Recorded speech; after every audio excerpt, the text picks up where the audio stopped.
Hi everyone, welcome back to my channel and to the second episode on this Triumph 2000. It's a little bit later than expected because I was waiting on a panel which is sitting in the car, and I decided to jump on that Porsche that we saw the footage of, you saw the series on, and that took a little bit longer than expected. It kind of grew arms and legs, which is often the case. So thankfully we're now back onto the Triumph, although it was good fun working on the Porsche. But this is back to body work, which, as you know, I prefer doing, and it'll be good to get a break from doing mechanical stuff. So I'll let you see the car again, or particularly the bit that we're going to be working on, and then I'll talk about what I'm going to do, and then we can get started. So if you remember, we have this big bit of corrosion here. So the first thing I'm going to do is sand it back and see how bad it is, how far it goes up, because if you remember, if you've watched any of the golf episodes, there was quite a lot of cutting and welding in them on the blue one, and we need to see where the nice metal is and then figure out how much we need to cut away. So I'm going to start by sanding it, probably just with 240 grit, see how we got on with that, and then see what's happening.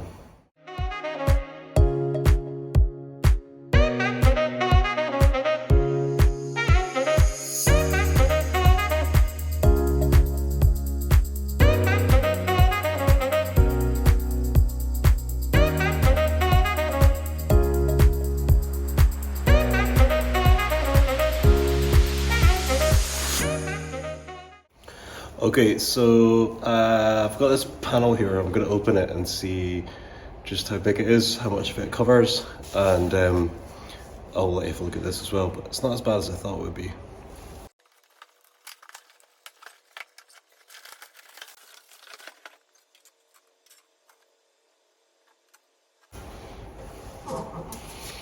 So it probably looks like it's a bit bigger than we need it to be, because I'll take the camera off the stand in a second, but it's pretty okay up here. So maybe not so much down there. I need to sand that off down there as well.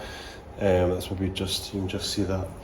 But yeah, we might not need quite as much as that, probably not down here either. So we need to sand more into this and see what sort of shape we're in back here. But I might be able to trim this down a bit. I don't really want to cut away any more of the car than I have to. If it was my car, I would replace only what I needed to, as long as I was definitely cutting around the rust, because otherwise it'll just come back again. So I'll give you a closer look just now, and then what we can do is sand further and just make sure what the margins are like. So yeah, it's looking a bit bubbly down here, so I'd be a little bit concerned about not obviously sanding that away just to find out how bad it is, because the panel does go right round. So I think what we might end up doing is using all of this, but then not, cutting it back a bit so we're not going quite as far up, and then yeah, see what sort of shape we're in this corner. So let's sand a bit more and see how it's looking.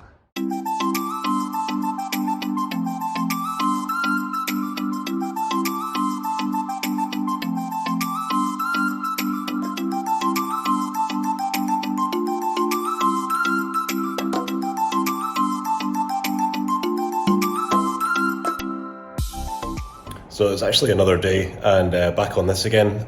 I'll let you see what's happening.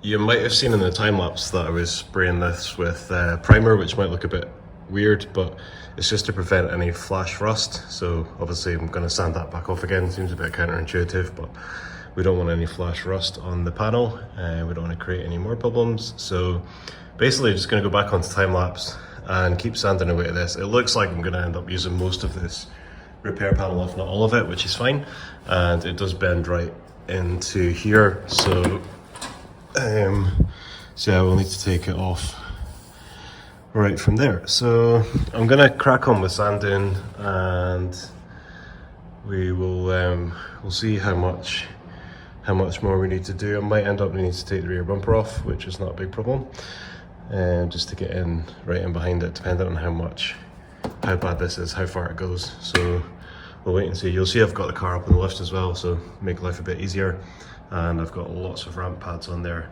Obviously need to be very careful when you're jacking up old cars, because they're not obviously going to be as solid underneath, so using 6 different mounting points on the car just to make sure that it's fine. So I'll quit waffling and get cracked on.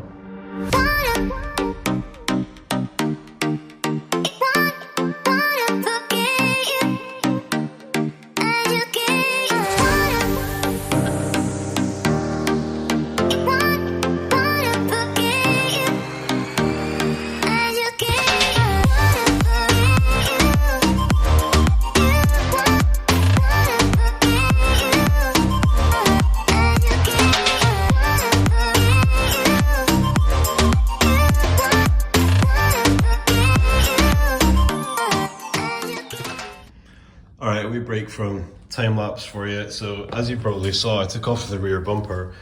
Looks a bit funny without the back bumper on it. And that's going to let me get into this bit properly. I did kind of sand right down here, and you can see that there's a rust hole going on down there. So I'm basically going to end up using this whole panel, which is fine.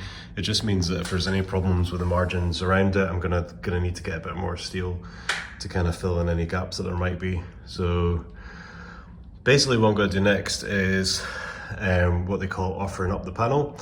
So basically just put the panel up against the car, mark around it, and then I am going to take a deep breath and then cut out a big hole in this 1965 car.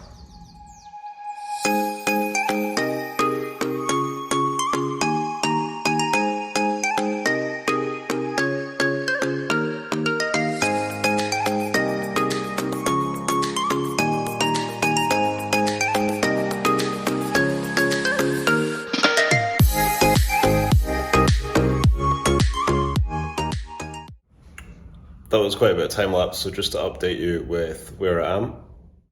So you will have seen me playing around for quite a while with that panel, trying to get it to sit where I wanted it. Basically it's not really sitting where I want it. What I'd normally do is just kind of clamp the panel on in the right place and then cut around both, and then that means that you've already got the cutout perfect, ready just to weld in the new one. It's going to take a bit more fettling to get that to happen. Reason being, the car's 60 years old.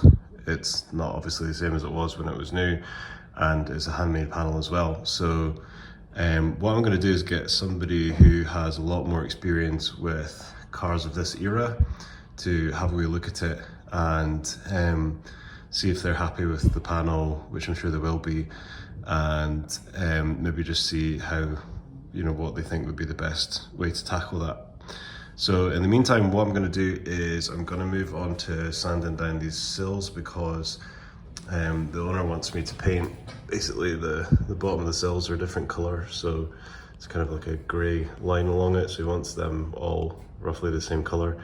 So basically I'm just going to sand down along these sills, and then they'll be ready to prime and paint. So I've just stuck some primer on there again just to prevent any flash rust. So just going to pause that until I can get this kind of classics expert kind of look.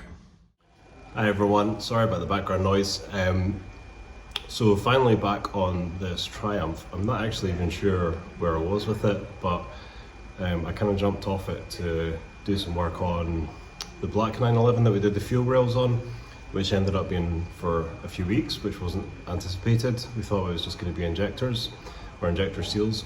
So that kind of led on to me deciding to take on another unit, because I was kind of ending up with a queue of bodywork waiting to get done, and realizing that mechanical work can really hold things up if you're waiting for parts. So, or if things grow arms and legs, which tends to happen with mechanical work. So I have taken on another unit, and then obviously it took time to kit that out. So finally back to doing this again, but it means that I'm not turning down work when people ask me to do mechanical work. There's a place to do it, another smaller kitted out unit, and also people to do it as well. There's some mechanics that are willing to kind of help out in their spare time, so that's great. So finally back to this. I'm lucky that the customer that has this is very patient, and let me show you what I've been doing. The last time lapse, when I looked at it at the end of it, the foam was actually completely covered in dust, so it'll be interesting to watch back the footage on that. I'll let you have a look. So you'll probably see in one of the videos I spend quite a lot of time trial fitting the panel, and it's not really fitting up very well. I did consult the creator maker of the panel, and also I did consult somebody that works on these kind of old cars all the time, because this is way older than anything I've worked on, so just to kind of consult other people, get some advice. And basically handmade panels, 60-year-old car, not surprising that it doesn't just fit on. So that basically just means a little bit of cutting and bending, which if you remember in the Blue Golf we had to do that because the panels didn't fit on that either. So advice is to go with the smallest area possible, which I think it sort of said we're hoping to do that anyway. Always try and not replace more of the car than you need to, originality and all that. So basically what I'm gonna do is I'm gonna measure out this area on the new panel, which is sitting down here. And then I'm gonna cut out the new panel and then use it as a template to cut out the car. So hopefully I take enough off in the first shot and also don't take too much off. And then what we can do is figure out how we're gonna get it to fit. As you can see, it's had bits of replacement panel put in before, and we've got holes up here, but it does seem that the metal is nice and sound up here, so that's great. So we shouldn't have to cut out too much of it, just to give us a kind of nice surface. You'll also see there's a lot of filler on there as well, so I'm gonna have to build that back up. You really see it there, build it back up, because we're not painting the whole car or anything, we're just trying to do what we need to do to solve this. So I'll get cracked on.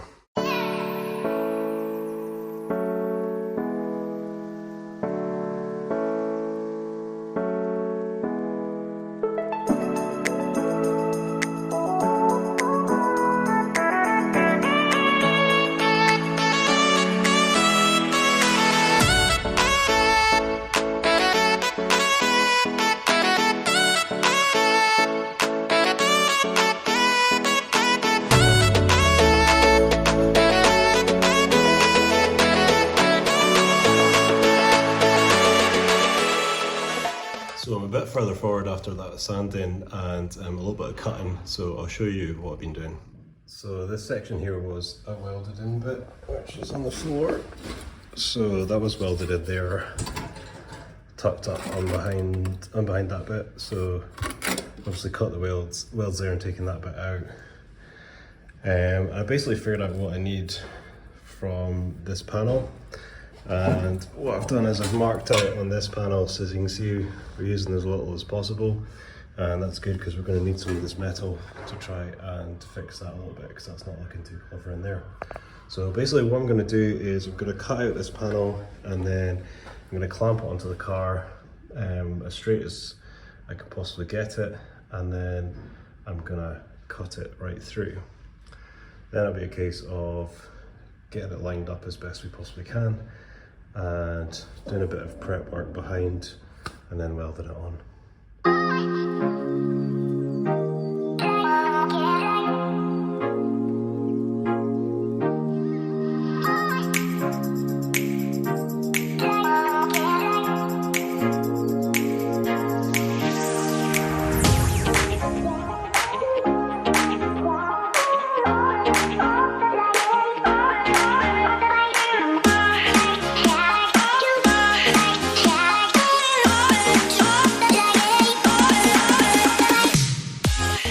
So back on this again, luckily the customer has the patience of a saint.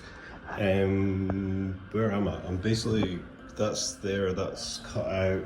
I'm gonna grind down this inner wing just to see how much I'm gonna have to cut out and weld on. And then we can get this other piece on, get the filler on, and then get it painted. So, gonna crack on with this.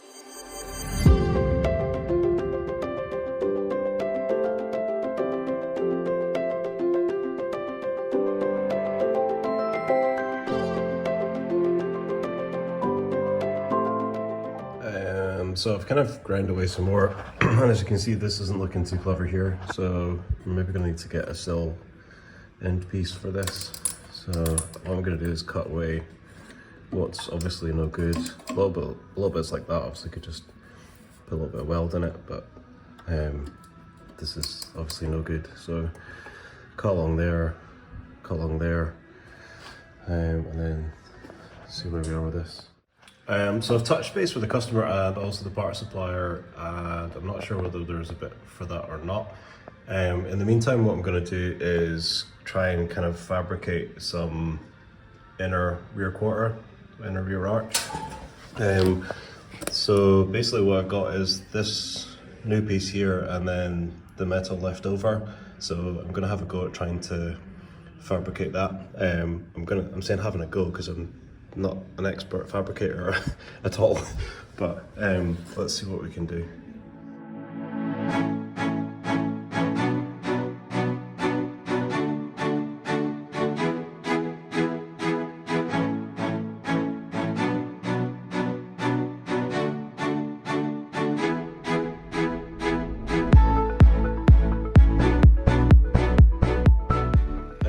Okay, so I've traced around it on some cardboard and I'm gonna need some bigger steel, so let me show you.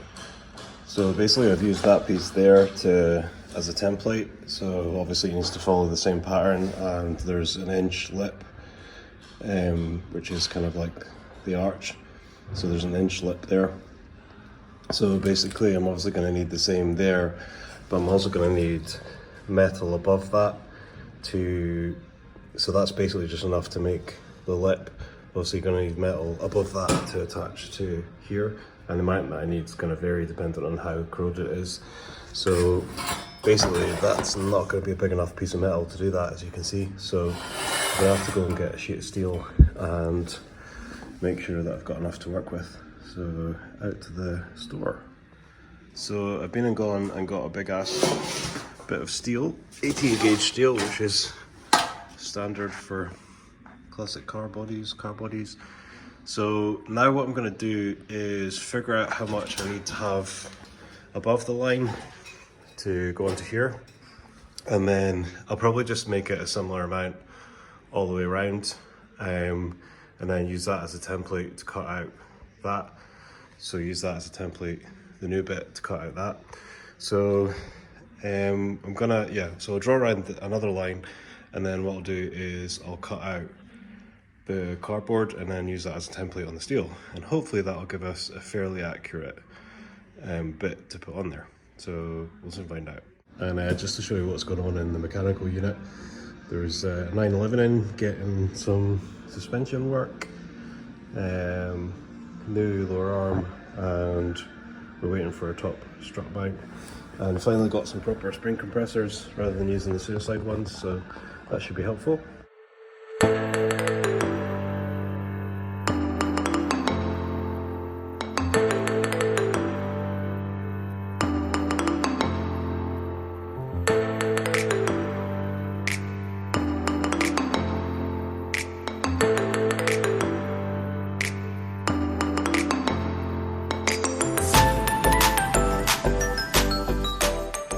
So there's the piece cut out, and you can see I've marked an inch up all the way around the bottom, and what I'm going to do now is try and bend into shape.